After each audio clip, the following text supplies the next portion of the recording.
ಒಂದು ಸುಂದರ ಹಳ್ಳಿ, ಹಸಿರು ಹೊಲಗಳು, ಹಕ್ಕಿಗಳ ಕೂಗು. ಮೂವರು ಅಣ್ಣ ತಮ್ಮಂದಿರು ತಮ್ಮ ಹೊಲದಲ್ಲಿ ಕೆಲಸ ಮಾಡುತ್ತಿದ್ದಾರೆ. ಕೆಲಸ ಮಾಡುವಾಗ ಮೂವರು ಜಗಳ ಮಾಡುತ್ತಾರೆ. ನಾನು ಹೆಚ್ಚು ಕೆಲಸ ಮಾಡುತ್ತಿದ್ದೇನೆ. ಇಲ್ಲ, ನಾನು ಮಾಡುತ್ತಿದ್ದೇನೆ. ನೀವಿಬ್ಬರೂ ಏನೂ ಮಾಡುತ್ತಿಲ್ಲ. ವಾತಾವರಣ ಗೊಂದಲದಿಂದ ತುಂಬುತ್ತದೆ. ತಂದೆ ದೂರದಿಂದ ಎಲ್ಲವನ್ನೂ ಗಮನಿಸುತ್ತಾರೆ.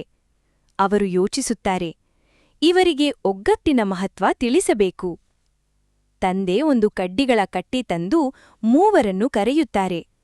ಇದನ್ನು ಯಾರು ಮುರಿಯುತ್ತಾರೆ ನೋಡಿ ಎಂದು ಸವಾಲು ಕೊಡುತ್ತಾರೆ. ಮೊದಲು ರಾಮ ಪ್ರಯತ್ನಿಸುತ್ತಾನೆ. ಮುರಿಯಲು ಆಗುವುದಿಲ್ಲ. ನಂತರ ಶ್ಯಾಮ, ಗೋಪಾಲ ಎಲ್ಲರೂ ಪ್ರಯತ್ನಿಸುತ್ತಾರೆ. ಆದರೂ ಕಟ್ಟಿ ಮುರಿಯುವುದಿಲ್ಲ. ತಂದೆ ಕಟ್ಟಿಯನ್ನು ಬಿಡಿಸಿ ಒಂದೊಂದು ಕಡ್ಡಿಯಾಗಿ ಮೂವರಿಗೂ ಕೊಡುತ್ತಾರೆ. ಈಗ ಪ್ರಯತ್ನ ಮಾಡಿ ಎಂದು ಹೇಳುತ್ತಾರೆ. ಮೂವರು ಒಂದೊಂದು ಕಡ್ಡಿಯನ್ನು ಸುಲಭವಾಗಿ ಮುರಿಸುತ್ತಾರೆ. ಅವರಿಗೆ ಆಶ್ಚರ್ಯವಾಗುತ್ತದೆ. ತಂದೆ ನಗುಮುಖದಿಂದ ಹೇಳುತ್ತಾರೆ, ಒಟ್ಟಿಗೆ ಇದ್ದರೆ ನೀವು ಬಲವಾಗಿರುತ್ತೀರಿ, ಬೇರ್ಪಟ್ಟರೆ ದುರ್ಬಲರಾಗುತ್ತೀರಿ. ಮೂರು ಸಹೋದರರು ತಮ್ಮ ತಪ್ಪನ್ನು ಅರಿಯುತ್ತಾರೆ. ಇನ್ನು ಮುಂದೆ ನಾವು ಜಗಳ ಮಾಡಲ್ಲ ಎಂದು ಹೇಳುತ್ತಾರೆ. ಮೂವರು ಒಟ್ಟಿಗೆ ಹೊಲದಲ್ಲಿ ಕೆಲಸ ಮಾಡುತ್ತಾರೆ.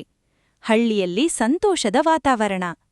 ನೀತಿಪಾಠ: ಒಗ್ಗಟ್ಟಿನಲ್ಲಿ ಬಲವಿದೆ. ವಿಡಿಯೋ ಇಷ್ಟವಾದ್ರೆ ದಯವಿಟ್ಟು ಸಬ್ಸ್ಕ್ರೈಬ್ ಮಾಡಿ, ಲೈಕ್ ಮಾಡಿ ಮತ್ತು ಶೇರ್ ಮಾಡಿ. ಧನ್ಯವಾದಗಳು.